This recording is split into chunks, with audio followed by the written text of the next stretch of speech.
నమస్తే. ఈవేళ మనం సిద్ధగురు గారితో జరిగిన ఒక సంభాషణ గురించి చూద్దాము.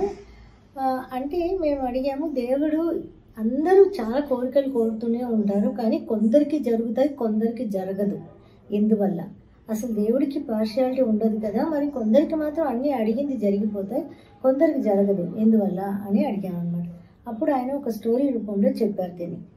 అంటే ఒక కుప్పిటాకు చెట్టు, ఒక మనిషి వెళ్ళి దేవుడి దగ్గర మొరపెట్టుకున్నారట. ఆ కుప్పిటాకు చెట్టు ఏం పేరు చెప్పుకుంది, దేవుడా దేవుడా నాకు బాగా ఎండిపోయాను చూడు, అసలు కొంచెం కూడా ఎనర్జీ లేదు, నాకు రెజ్యూనేట్ చేసుకోవడానికి నాకు నీళ్లు కావాలి, అసలు నీళ్లు లేదు, నాకు నీళ్లు కొంచెం పోయిపిస్తే ఎవరి దగ్గరైనా నాకు చాలా హ్యాపీ ఉంటాను, నేను రెజ్యూనేట్ అవుతాను, నేను ప్రాణంతో ఉండడానికి నా వల్ల కాలేదు అని చెప్పి మొరపెట్టుకుంది. మనిషి ఏం చెప్పాడు, ఒక రోగం, ఈ రోగం తీరడానికి ఒక దారి చెప్పండి అని చెప్పాడు. సో నీకు వెళ్తూ ఉండు, నీకు దారిలో ఒక సొల్యూషన్ దొరుకుతుంది అని దేవుడు పంపించేశారు.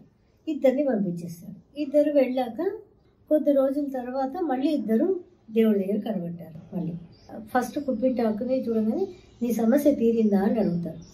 దేవుడా నువ్వు ఎంత గొప్పవాడివి, ఎంత కరుణామయుడివి, నువ్వు ఎంత కరుణ నీకు, నేను అడిగి వెళ్ళంగానే వర్షం రాలే, నీళ్లు పోయిలా, కానీ నా మీద వచ్చి ఒక ఊసర వెళ్ళి ఉంటుంది కదా, కెమిలియా అని అంటారు, అది వచ్చి యూరిన్ పోయింది, యూరిన్ పోతే ఆ వాటర్ తీసుకుని నేను రిజ్యూనేట్ అయ్యి నేను బ్రతికిపోయాను, అసలు నీ కరుణే కరుణ, నువ్వు ఎంత గొప్పవాడివి అని చెప్పి ఒకటే డ్యాన్సులు వేసిందట ఆ కుప్పిటాకు చెట్టు. సరే అని అంత కరుణ, నీకు ఎంత రుణపడి ఉంటాను నేను జీవితంలో అని చెప్తుంది. మనిషితో మాట్లాడతా, మనిషిని అడుగుతా, నీ సమస్య ఏమైంది అని అడుగుతాను. స్వామి నా సమస్య అట్లే ఉంది, నా సమస్య కొంచెం కూడా తీరలేదు అని చెప్తారు. ఏమైంది అని అడుగుతారు. నేను వెళ్తూ ఉండేటప్పుడు దారిలో ఒక ఋషి కనబడ్డారు. ఆ ఋషి చెప్పారు, నువ్వు ఒక కుప్పిటాకు చెట్టు తీసుకొని ఫుల్గా వేరుతో తీసుకొని దాన్ని తినేసేయి, నీ సమస్య తీరుతుంది అని, నీ రోగం అన్నీ పోతుంది అని చెప్పారు. కానీ నేను వెళ్తున్నప్పుడు ఒక ఊసర వెళ్ళి ఈ కుప్పిటాకు చెట్టు మీద యూరిన్ పోతూ ఉండింది, అది చూసేసి నాకు తినబుద్ధి కాలేదు, అందువల్ల దాన్ని పీక్కొని నేను తినలేకపోయాను, నా సమస్య తీరలేదు అని చెప్పాడు. అప్పుడు దేవుడు చెప్పాడు, ఇక్కడ సమస్య తీరడానికి ఏముంది, నా సృష్టిలో ప్రతి ఒక్క జీవి నాకు ఈక్వలే, చెట్టు అడిగిన చెట్టుకు కావలసిన విషయాన్ని నేను ఇచ్చేశాను, అలాగే నీకు కావలసిన విషయాన్ని నేను ఇచ్చేసాను. చెట్టు అంత గొప్పగా దాన్ని తీసుకునేది, నువ్వు తీసుకోలేకపోయావు, ఇక్కడ నా తప్పు ఎక్కడ వచ్చింది అని దేవుడు చెప్పారు. ఇదేంటంటే ఎందుకు చెప్పారు ఆయన అంటే, ప్రతి మనిషికి కావలసినది దేవుడు ఎప్పుడు ఇచ్చేస్తూనే ఉంటాడు, అన్నీ కూడా. చూడండి, ఆ కుప్పిటాకు కావాల్సిన వాటర్ని అది ఊసర వెళ్ళి యూరిన్ మూలంగానే ఇచ్చేసాడు, కానీ దాన్ని తీసుకుని తినమని ఇద్దరికి ఒకటే సొల్యూషన్, ఇది బ్రతకాలి, అది మనిషిని బ్రతికించాలి, అది సొల్యూషన్. కానీ మనిషి దాన్ని తీసుకుని తినలేకపోయాడు. అంటే మనిషి యొక్క ఉద్దేశం ఏంటంటే తనకు నచ్చినట్టుగా ఎక్కడో ఆకాశం నుంచి కుప్పిటాకు చెట్టు వచ్చేయాలి, ఒక గోల్డెన్ కలర్లో వచ్చేయాలి, దాన్ని మనం తినేసేయాలి, సరిపోవాలి అని ఉంటుంది. ఇక్కడ ఏంటంటే మనిషి తత్వం ఎలా ఉంటుంది అని అంటే, తనకు నచ్చినట్టుగా వస్తేనే తను దాన్ని తీసుకోగలడు. అందుకే మనకి సమస్యలు తీరనట్టుగానే ఉంటాయి, కానీ ప్రతిరోజు సమస్యలకి ప్రతిరోజు సొల్యూషన్ ఉంటూనే ఉంది.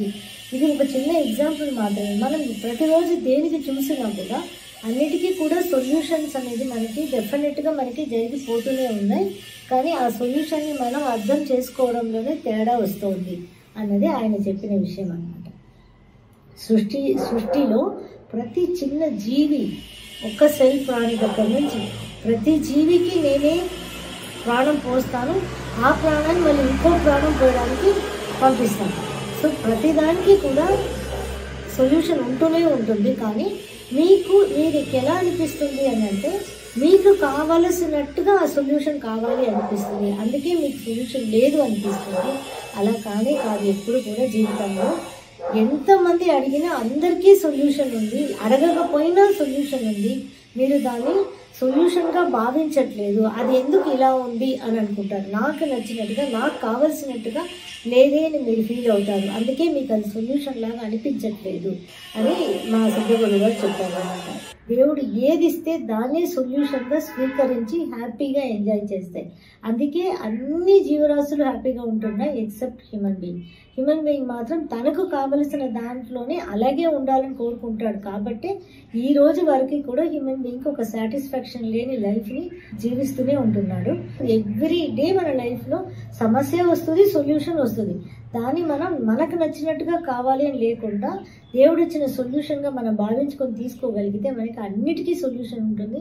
మనం ప్రతిరోజు పండగ చేసుకోవచ్చు, ప్రతిరోజు హ్యాపీ అయిన లైఫే ఉంటుంది. అసలు హ్యాపీ అనేది తప్పితే దుఃఖం అనేది ప్రపంచంలోనే లేదట, అటువంటి మాటే లేదట. ఆ దుఃఖం అనేది మనం కావాలని తెచ్చిపెట్టుకున్నాము అంటారనమాట మా సిద్ధగురు. ఇంకొక చిన్న టిప్ కూడా ఆయన చెప్పారు. చాలామందికి ఏదైనా పనుల కోసం వెళ్ళేటప్పుడు ఈ పని అవుతుందా లేదా అని భయం ఉంటుంది. అలాంటి వాళ్ళకి ఒక ఆకు తీసుకోమన్నారు, తమలపాకు తీసుకొని లెడ్ అనేది షాప్లో దొరుకుతుందట, ఎలక్ట్రికల్ షాప్లో దొరుకుతుందట. LEAD లెడ్ అంటారు. ఆ లెడ్ చిన్న పీసు తమలపాకులో పెట్టేసి మడిచేసి ఆ తమలపాకును చూసి నేను వెళుతున్న పని నాకు మంచిదైతే నాకు జరగాలి, ఈ విషయం జరగాలి అని 108 టైమ్స్ ఆ తమలపాకును చూసి చెప్పేసేసి ప్యాకెట్లో పెట్టుకొని, మళ్ళీ లేడీస్ అయితే పర్సులో పెట్టుకొని ఆ పని గురించి వెళ్ళినప్పుడు అది మీకు మంచి చేసే విషయం అయితే, అది మీకు డెఫినెట్గా మంచి చేసే విషయం అయితే మాత్రం అది జరిగిపోతుంది. అది జరగలేదు అంటే మీకు అది మంచిది కాదు, మీకు ఆ విషయం జరిగితే మీకు మంచిది కాదన్నప్పుడు అది జరగదు అని చెప్పారు. ఈ టిప్ కూడా ఎవరో అడిగారు, ఏదైనా ఒక టిప్ చెప్పండి సిద్ధగురు గారిని అడిగి, ఎప్పుడైనా బయటికి వెళ్ళేటప్పుడు పనులు జరగకుండా పోతున్నాయి కదా, దానికేం చెప్పారు. సో పని జరగడానికే నేను చెప్పట్లా, అది మీకు మంచిదైతే జరుగుతుంది అని ఆయన చెప్పారు. ఆ టిప్ కూడా మీకు చెప్పాను. సో ఇంకా కూడా ఏదైనా మీకు కావాల్సినవన్నీ కూడా కమెంట్స్లో నాకు తెలియజేస్తే నేను ప్రతి కమెంట్ చదువుతాను. కమెంట్ని చూసి సిద్ధగురు గారిని అడిగి మీకు ఆన్సర్ ఇస్తాను. వీడియో కనుక మీకు నచ్చినట్టయితే లైక్ చేయండి, షేర్ చేయండి, కమెంట్ చేయండి, సబ్స్క్రైబ్ చేయండి అండ్ బెల్ ఐకాన్ ప్రెస్ చేసుకోండి so that you don't miss any of our videos.